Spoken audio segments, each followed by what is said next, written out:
Je souhaite que l'on retienne que les vrais putschistes, les plus nombreux,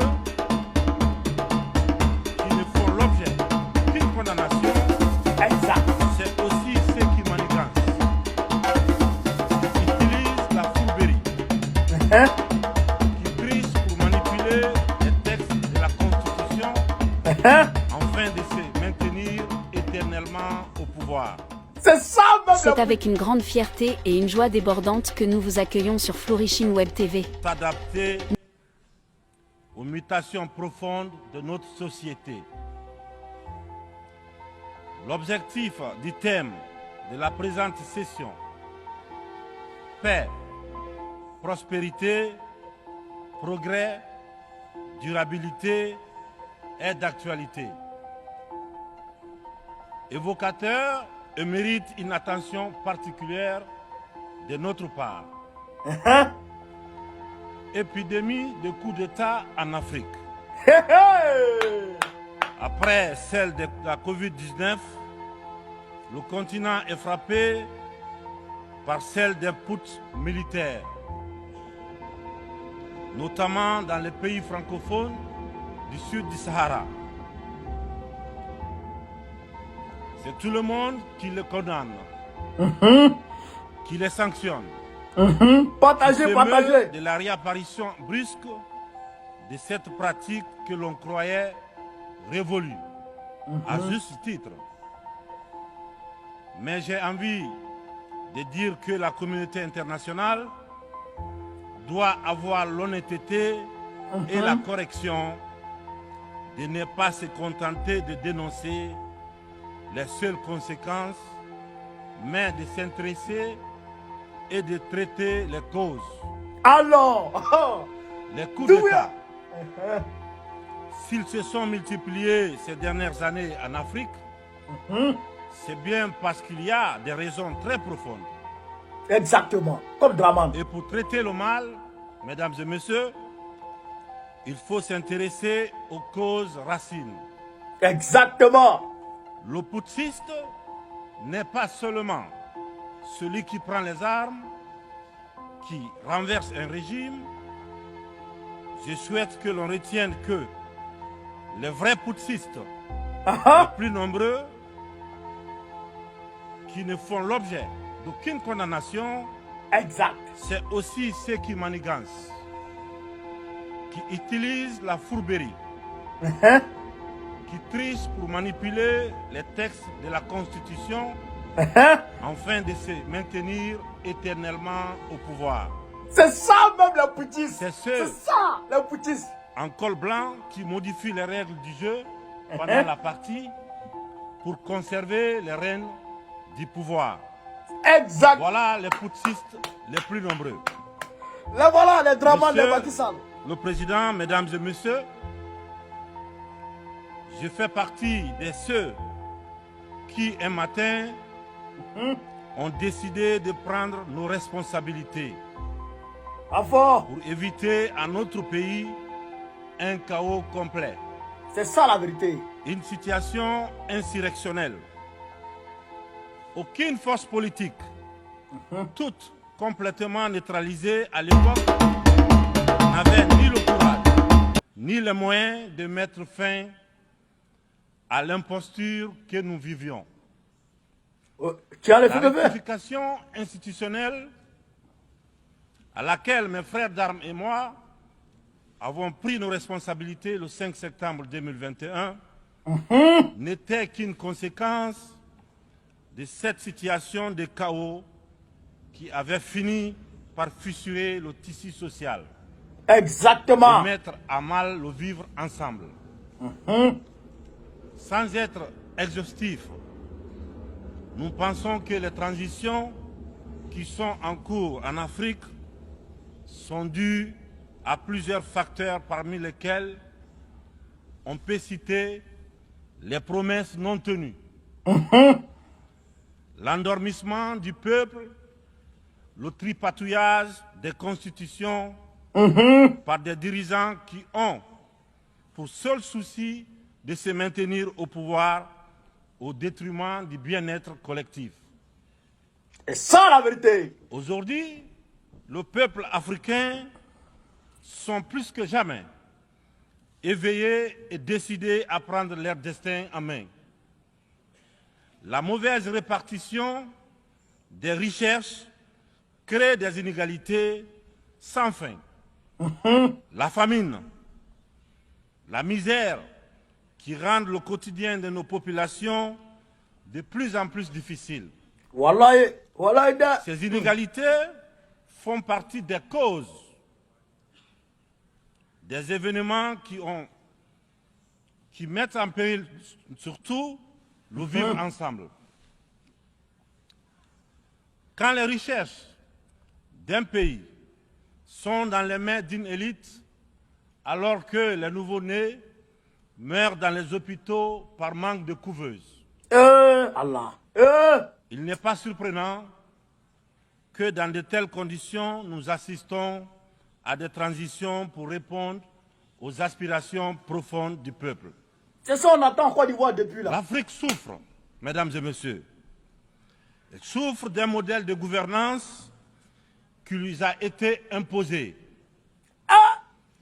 Un modèle certes bon et efficace pour l'Occident, qu'il a conçu au fil de son histoire, mais qui a du mal à passer et à s'adapter à notre réalité, à nos coutumes, à notre environnement. Hélas, j'aimerais dire que la grève n'a pas pris. Je sais que lorsque je dis cela, tout de suite, ils sont nombreux à se dire encore un bidas qui veut tordre le cou à la démocratie. Encore un soldat qui veut imposer sa dictature. Cependant, de façon très claire, sans hypocrisie, sans faux semblant, les jeux dans les jeux. Nous sommes tous conscients que ce modèle de démocratie que vous nous avez si insidieusement et savamment imposé après le sommet de la Baule en France, presque de façon religieuse, il ne marche pas. Il ne marche pas. Les différents indices économiques et sociaux sont là pour démontrer que ce n'est pas un jugement de valeur sur la démocratie en elle-même. Croyez-moi, bien entendu, c'est un constat, c'est un bilan. Sur plusieurs décennies d'expérimentation chaotique de ces modèles dans notre environnement, une période où il n'a été question que des outils politiques, au détriment, bien sûr, au détriment de l'essentiel, qui est l'économie, la transformation de nos matières premières sur place. Permettez-moi de pousser l'exercice de vérité un peu plus loin. Avant, oh, il est patient, Avec ma courte mais intense expérience à la gestion d'un État, la Guinée, j'ai mieux mesuré à quel point ce modèle a surtout contribué à entretenir un système d'exploitation et de pillage de nos ressources par les autres. Hein?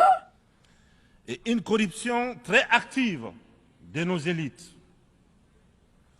des leaders nationaux, à qui on a souvent accordé des certificats de démocrates. Et en fonction de leur docilité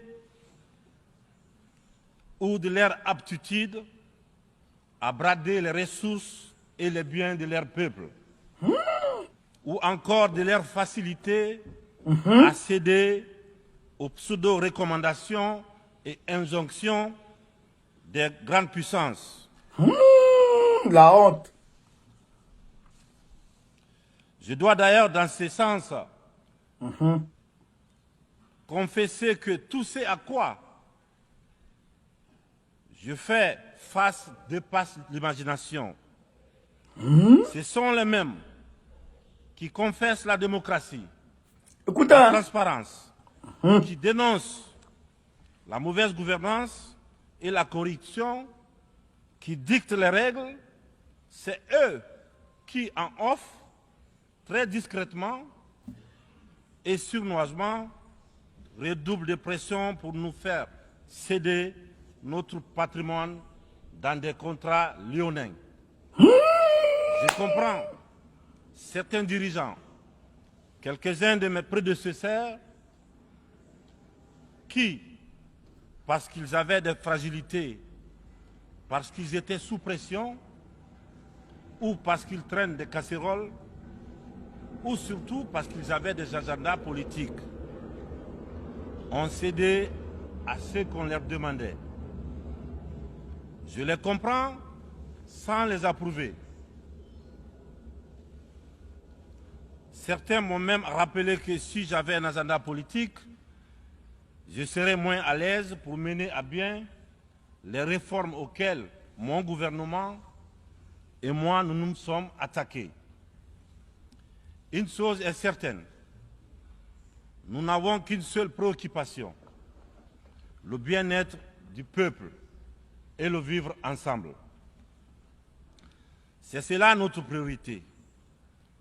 C'est pourquoi la transition que je dirige a choisi de se consacrer avec méthode en fixant les objectifs clairs dans un ordre précis.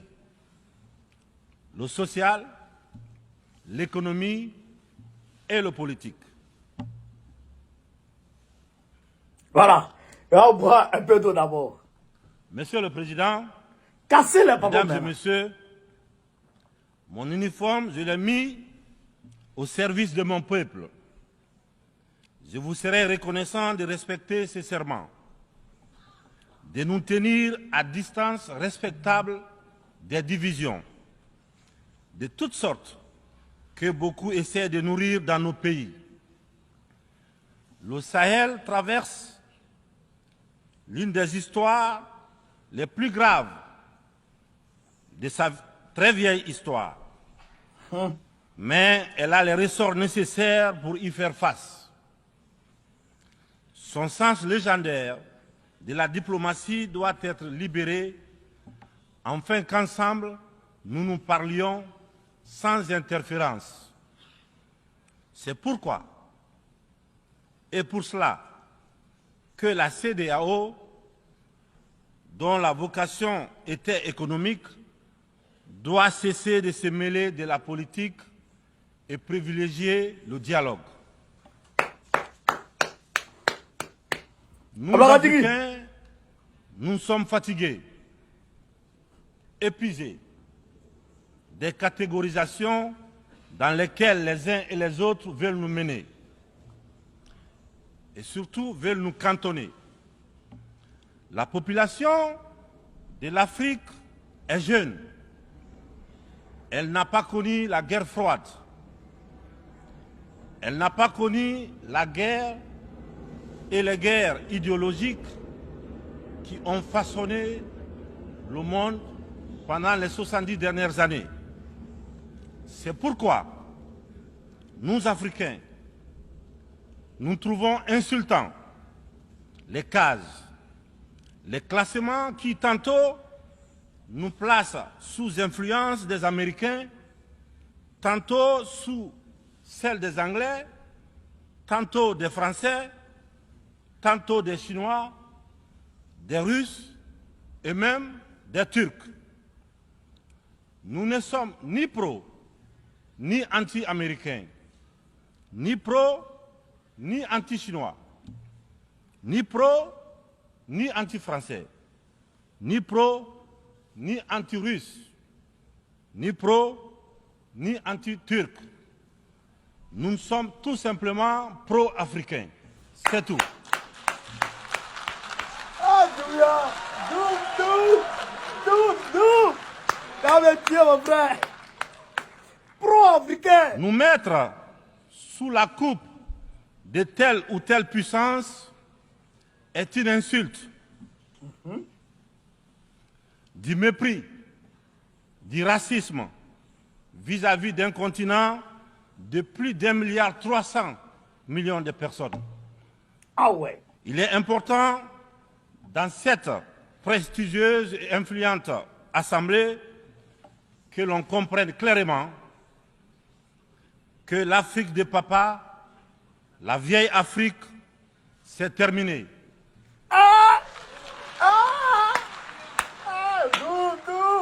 Avec une population de plus d'1 milliard d'Africains, dont environ 70% de jeunes totalement décomplexés, des jeunes ouverts sur le monde et décidés à prendre en main leur destin. Il est venu le moment de prendre conscience que les structures, les règles issues de la Seconde Guerre mondiale, en l'absence de nos États, qui n'existaient pas encore, sont obsolètes. C'est la fin d'une époque déséquilibrée, injuste, où nous n'avons pas droit au chapitre. C'est le moment de prendre en compte nos droits, de nous donner notre place, mais aussi et surtout le moment d'arrêter de nous faire de la leçon, de nous prendre de haut, d'arrêter de nous traiter comme des enfants. Rassurez-vous, rassurez-vous, nous sommes suffisamment grands pour savoir ce qui est bien et ce qui est bon pour nous. Voilà. Nous sommes suffisamment matures pour définir nos priorités, pour concevoir notre modèle qui corresponde à notre identité, à la réalité de nos populations, à ce que nous sommes tout simplement. Nous vous serions fort reconnaissants de nous faire confiance et de nous laisser mener notre barque comme vous l'avez permis dans certaines régions du monde. Vous l'avez permis en Asie, en Proche et Moyen-Orient, pour ne citer que cela. Cette infantilisation est du plus mauvais effet pour une jeunesse africaine qui s'est émancipée. Exactement. Dans ce contexte, nous sommes tous interpellés et appelés à procéder à une meilleure analyse de la situation en vue d'initier et de poursuivre de nouvelles politiques au bénéfice de tous. La communauté internationale doit regarder l'Afrique avec les yeux neufs. Elle doit entreprendre avec elle désormais une coopération franche dans un esprit de partenariat gagnant-gagnant. Gagnant. Je vous remercie de votre attention. Merci. Tout, il a